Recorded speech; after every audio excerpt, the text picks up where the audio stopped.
If you don't like the way the story of your life is going, write a new one. Am I entitled or do I need a boundary? And so that's one of the reasons that I love the anger list. Well, if you're only asking yourself the same question every day, you're going to get the same answer every day. Right. Hi, everyone. Welcome back to the Examined Life Daily. I'm Bob. I'm Autumn. And today we want to talk about 10 journaling ideas.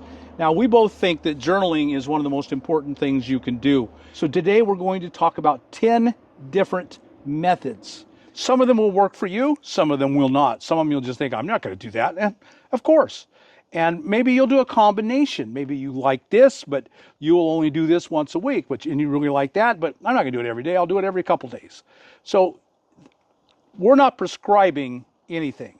These are suggestions that if you will take them and diligently apply them, I believe your life will change in ways you can't imagine. We put out a video several weeks back, which you can see right here. And this talks about the psychological benefits of journaling, some examples throughout history of folks journaling. And as Bob shared, today we're just going to give a whole bunch of ideas that you might decide you like some, one or two, or all of them. Why don't you get us started? Okay, great. So the first one we have is narrative journaling. I love this one. This is akin to narrative therapy, where you basically are turning your life, your circumstance, your situation into a story. We are meaning-making creatures. And so living our experiences, processing our experiences through the lens of a story, it can be tremendously healing, creative, and it can turn something that was quite a challenge for us into something really captivating. One I like is to write out an obituary. What do you want your death to be like? Who do you want to be at your funeral? What do you want them to say? And so with your narrative, with that goal, you start thinking, today, what can I do to change the narrative of my life to make that goal happen? So I love it as well. And you've done it in actually counseling and therapy. Yes, and it is one of my favorite. I have several favorites, but it's one of my favorite types of therapy itself. And for example, so the way this could look is, let's say you lived through a traumatic experience. One of the things you do is you sort of write about, you're processing it as though it's a story. We love movies, we love novels. Again, we are meaning-making machines. And so you write basically more or less the cause and effect, the chain of events that led up to the traumatic event. And then let's say you're in the short aftermath. That's where I typically worked with people, was the short aftermath. Well, then you write about essentially all the different meaning you're making from it. You write about your grief process, the raw, nitty-gritty, unpleasant sides of grief, the rage, the anger, the denial. And then you can kind of, like you said, examine your goals. You can start writing and get really imaginative and creative. What is 5 years down the line? What's the story that your life could be after this? And what would make you feel triumph? What would make you feel strong and capable and have put that whole experience into like a meaning-based context? If you don't like the way the story of your life is going, write a new one. Yes. It's your story to write. Write a whole new one. Okay, let's go to number 2, and I'm going to call this just daily examination, sweet and simple. And we've talked about it. Benjamin Franklin did it. Every morning he made a plan for his day, and then he lived his plan. And in the evening he looked at his life and said, how did I do today? Did I do good? Did I do bad? And throughout the day, as he ran into trouble, and you run into trouble every day, things go right, things go wrong. And then he always examined that. He took a pause and looked at what was going on in front of him and examined it and thought it through. The self-examined life has to be a very practical thing. So I think daily examination is one of the most important things. It's so important. As you were sharing all of that, I thought about this is really a humility practice. It is absolutely this sense of, I'm not such a terrible person that I'm going to wither away in shame, because that would actually be lacking humility. And it's also saying, you know what? I'm recognizing there are some things I did that are okay. All right, number 3, a gratitude journal. What are you thankful for? What went well? And what are the daily highs? I do love this. Yeah. Shadow side of a gratitude journal, I think that if you're bright siding things, and not acknowledging difficult things, that can be hard. However, I still love the gratitude journal and really looking at daily highs. This is one of the things that I shared with Bob recently that is one of my favorite things to do, to just reflect what was the highlight of my day. Even if I had a really annoying, frustrating, sad day, I still think it's really important to look at the highlight. In our brains, we are biologically, evolutionarily wired to look at negative circumstances. That keeps us alive. We have to be aware there's a tiger around the bend. So sometimes our brains can just filter right into the negative automatically, and a gratitude journal and focusing on sort of the highlight of our day, well, that can sort of help at least counteract a little bit that natural automatic negativity bias. Absolutely. Great idea. Everyone you talk to about living your very best possible life will say a gratitude journal. Number 4 is fear. And I think this is really important. Fear is what, there's an idea that we all only experience 2 emotions, fear and love.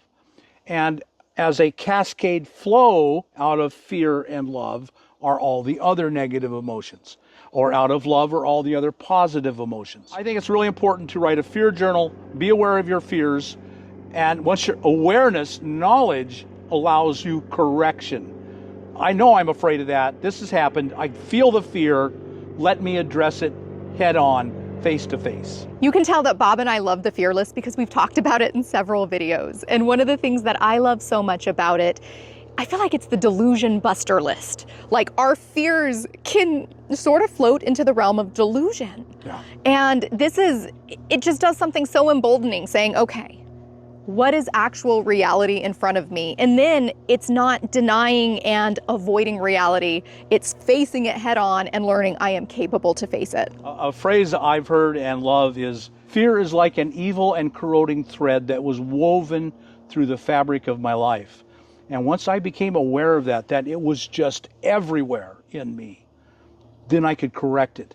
But there couldn't be any correction until I faced it squarely. Number 5, an anger and resentment list. First, I think of this as similar to the fear list. If we feel anger and resentment, that often can be easier to get in touch with than our fear.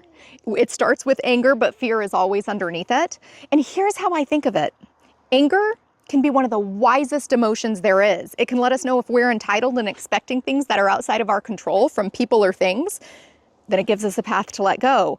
Or it can let us know we have a responsibility and an obligation to protect what is my responsibility to protect. So anger, identifying it, writing it down, listing it, examining it, helps me see, am I entitled or do I need a boundary? If I can find the fear that's at the root of the anger, I can address it so much better. And anger is such a destructive force. It kills all your relationships. You let it go too far and it'll just destroy your whole life. Anger is really destructive. So finding your anger and writing out an anger list is a really, really productive thing. I'd like to share a caveat that I have on anger. I think of anger like fire. Uncontrolled anger is so terribly destructive. It can burn forests, it can burn people. Burns are the most painful thing to experience of all harm. Controlled fire allowed us to evolve. And so if we can harness our anger with skill and control, then that can be such a powerful force. But to start with that, we've got to see what our anger is. We can't just react to it. That would be uncontrolled anger. That's actually a great caveat for almost everything we're going to talk about. It's a normal, natural thing to feel anger. It's a normal, natural thing to feel fear. When, there's the times when feeling lust and wanting to make a connection is a normal, healthy thing. It's just you have to watch it, that it doesn't get out of hand. Yes. So I think always embracing fear as an ally and a tool, and anger, it's an ally. That anger will keep you alive. If a bear attacks you and you're mad, you're more likely to live. And so that's why our bodies are automatically designed to go into anger. But if you don't find it and use it properly, it'll just destroy your whole life. Absolutely. And that piece of facing it by writing it down. What was I angry about today? Right. Yeah.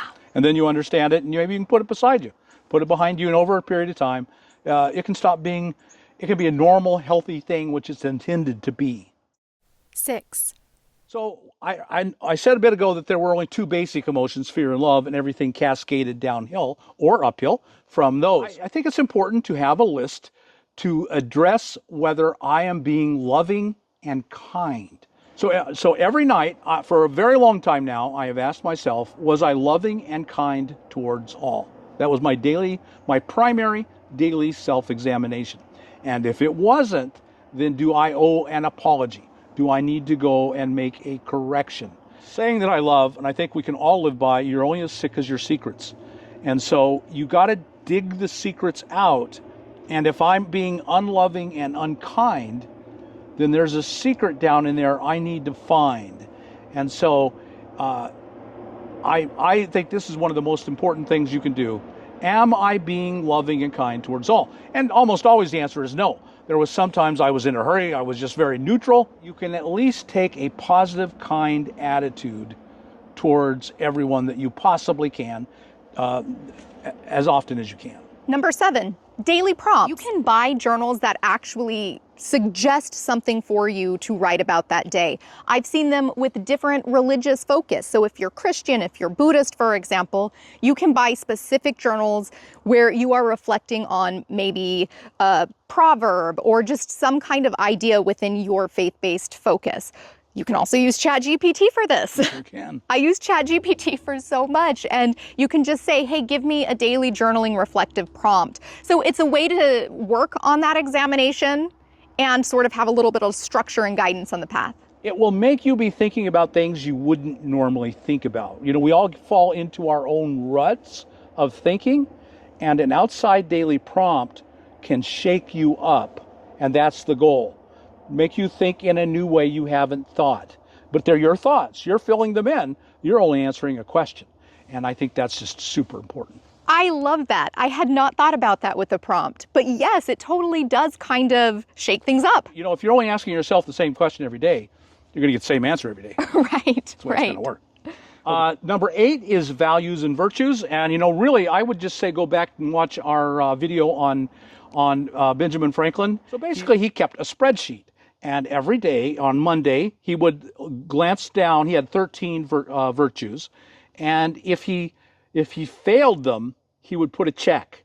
So if a virtue was patience and he was impatient with someone, he would check that. And the goal was to get to the end of the month with no checks. That means he lived a virtuous life for that month. And he almost never succeeded in that. But just the awareness, these are virtues I want to display to people and express to people, and I either kept them or I didn't. And I think it's just going to be really life-changing. And also, values. What are your values? Nearly all of us live on autopilot through life, living through the values that our parents, our school, our peers, and society in general instill in us. They're not my values. They're the values that have been impressed upon me. And I just said, oh, okay. Well, and they're probably good values. I'm not saying you're going to throw them all out. You might keep them all. But are they your very best, highest values? So here's one thing I recommend for making a daily values evaluation, examination. To do a daily self-examination of, am I living by my values and what are my values? Go to Google and write out a list of what values can I live by, values to live by. And it will present lists, different lists of values. And so compile a list, I would say of 20, of the ones that speak to you the most. This is a value I can want to live by. And then have them all. And then you want to start winnowing them out. You can't live by 20 values. It's not practical. You can have them all in the back of your mind, but you need to get it down to a much smaller amount. So go down from 20 to 10 and then say, okay, these are all values and I want them, but these are the 10 most important values. And then get down to 5. These are my 5 most important values. I will never fail to live by these values. Now, narrow it down to 3. These are my 3 highest values. I will never fail. I might compromise a bit, but I won't compromise much.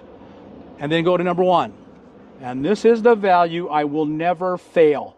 I will die before I betray this value. I don't know what it's going to be for you. But you know what your basis of your life is all about. This is who I am. These values display me, and I'll live by them. I'll die by them. For a lot of you, they'll be religious. Maybe they'll be political. Maybe they'll be economical. You decide for yourself. No one's going to tell you.